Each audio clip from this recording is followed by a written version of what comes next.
Terima kasih kepada Pak Yan, Ketua 1 Bidang Kreatif daripada DPP. Terima kasih juga pada Pak Aidi, Wakil Ketua.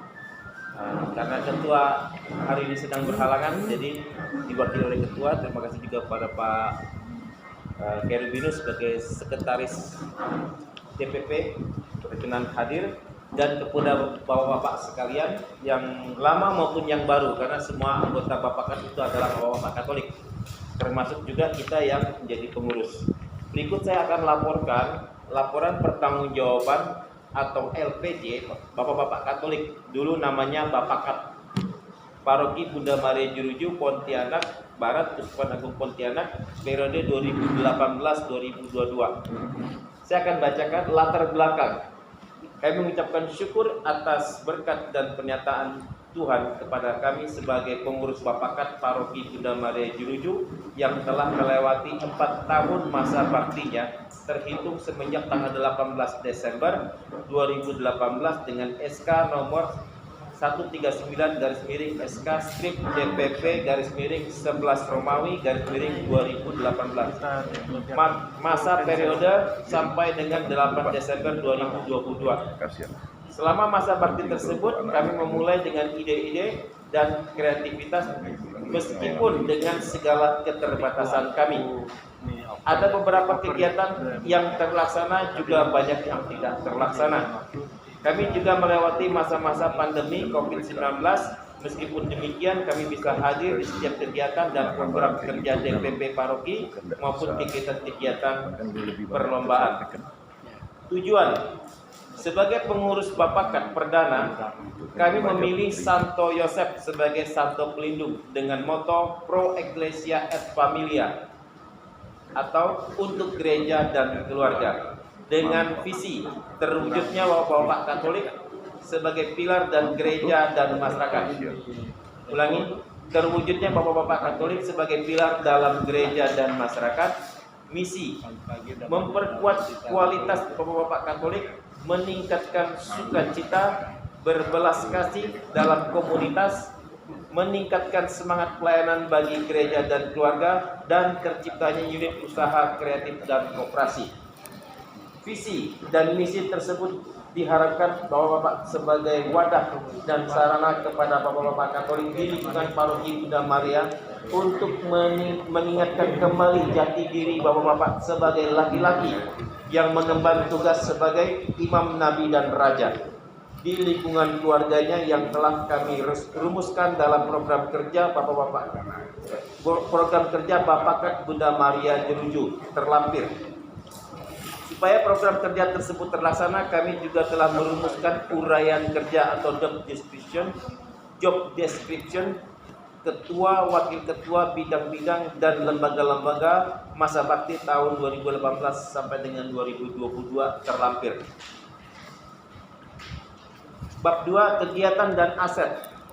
Kegiatan-kegiatan yang telah dilakukan. Kegiatan yang telah dilakukan antara lain dari bidang penelitian dan pengembangan beberapa kali melakukan kunjungan dan doa kepada narapidana di rutan. Kedua, kunjungan orang sakit. Ketiga, tugas kur. 4, masa bakti. Bekerja bakti, membersihkan gereja, membantu program DPP. Berpartisipasi dalam vaksin COVID, terlapor LPJ 2021 sudah dilaporkan. Yang keenam, penggalangan dana bantuan banjir di Sintang sudah terlapor juga. Yang ketujuh, menyelenggarakan perlombaan tenis meja voli dalam rangka ulang tahun Paroki Bunda Maria Jeruju 2021 sudah terlapor. Melaksanakan tugas perlombaan dalam rangka peringatan HUT Kemerdekaan RI ke-77 tahun 2022, surat penugasan dengan nomor 0086/DPP strip BMJ strip 6 Romawi strip /2022 terlampir. Laporan keuangan. Sumber keuangan didapat dari iuran dan sumbangan donatur. Berikut kami laporkan keuangan yang dikelola oleh Bapakat. Laporan keuangan terlampir, saldo Rp1.931.700. Aset Dari beberapa kali penyelenggaraan event, kami mendapatkan beberapa aset yang didapatkan sumbangan dari donatur. Berikut beberapa aset yang telah dimiliki, antara lain: satu buah stempel, ada buku agenda, meja pingpong ada 4 set, lemari ada 1 buah, kursi panjang 1 buah. Evaluasi: sebagai pengurus Bapakat yang perdana, kami memberanikan diri untuk membentuk struktur organisasi, membuat program kerja dan uraian tugas atau job description. Semua kami buat untuk mempermudah pengurus dalam melaksanakan tugas. Ada beberapa target yang belum tercapai, di antaranya: 1. Keterlibatan bapak-bapak masih jauh dari harapan. Harapan kami semua bapak-bapak di paroki BMJ adalah anggota Bapakat. Tetapi kesan yang kami dapatkan adalah hanya pengurus saja yang merupakan anggota Bapakat, seperti yang Pak Yan sampaikan tadi. Sehingga para bapak-bapak tidak mau melibatkan diri dalam kegiatan Bapakat. 2. Struktur organisasi yang terlalu luas sehingga banyak bidang-bidang dan biro yang tidak berfungsi. Kesimpulan: harapan untuk pengurus yang berikutnya dapat meningkatkan apa yang sudah kami mulai. Segala kekurangan dan keterbatasan dapat ditingkatkan. Penutup: demikianlah laporan pertanggungjawaban kami ini. Atas perhatiannya kami ucapkan terima kasih. Lampiran-lampiran, diantaranya ini logo Bapakat yang lama, ya. Kami sampaikan adalah dasarnya warna hijau. Artinya adalah pertumbuhan yang berlangsung terus-menerus pada iman dan perekonomian. Kenapa ada perekonomian? Karena ya, iman tanpa ekonomi kita berkembang juga tidak imbang. Jadi selaras. Warna hijau juga memberikan efek tenang dan sabar yang dapat menarik perhatian bapak-bapak Katolik yang lain untuk bergabung dalam komunitas. Ada siluet manusia laki-laki berwarna merah bergandengan tangan bahu-membahu. Artinya warna merah menggambarkan gairah, kegembiraan, dan energi. Bergandengan tangan bahu-membahu melambangkan persaudaraan, keakraban, saling dukung, saling tolong-menolong, sikap terbuka satu sama lain. Salib mengingatkan akan pengorbanan Yesus Kristus yang telah menebus dosa-dosa manusia. Salib juga mengingatkan akan kesetiaan pada doa, berkat, dan sakramen. Salib juga mengingatkan akan tanggung jawab Bapak Katolik untuk melaksanakan imanan agung yang tertulis pada Matius 28 ayat 19 sampai 20. Karena itu pergilah, jadikanlah semua bangsa muridku dan baptislah mereka dalam nama Bapa, Anak, dan Roh Kudus, dan ajarlah mereka melakukan segala sesuatu yang telah kuperintahkan kepadamu, dan ketahuilah aku menyertai kamu senantiasa sampai pada akhir zaman. Ada gambar nyala api, sinar kuning, dan burung merpati.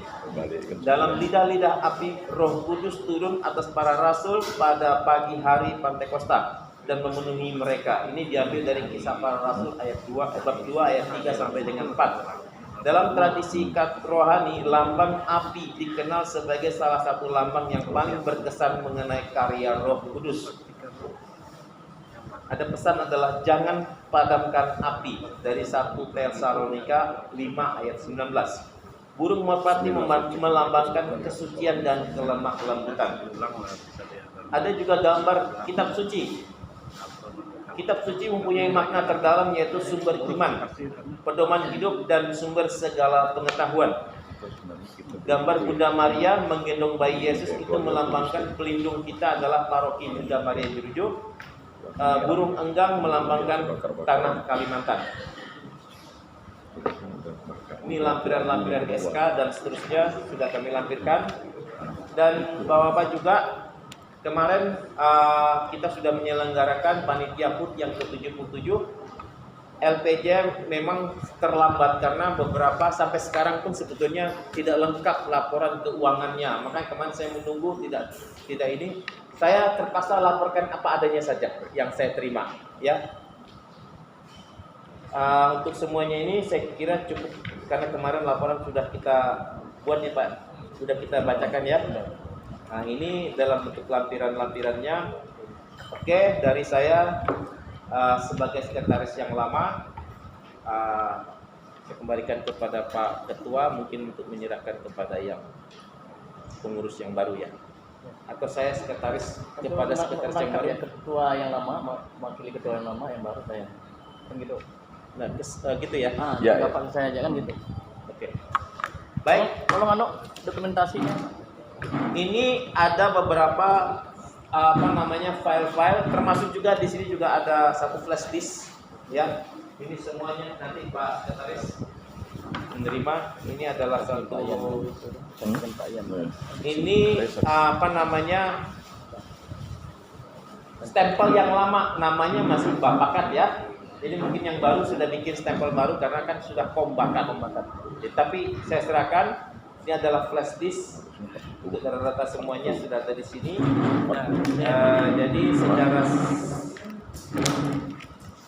semuanya ini saya serahkan kepada pengurus yang baru.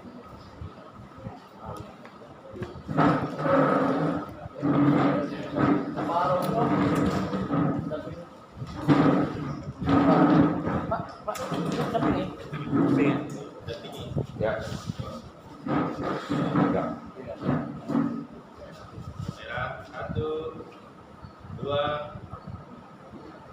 Satu, dua. Baik, kita tepuk tangan.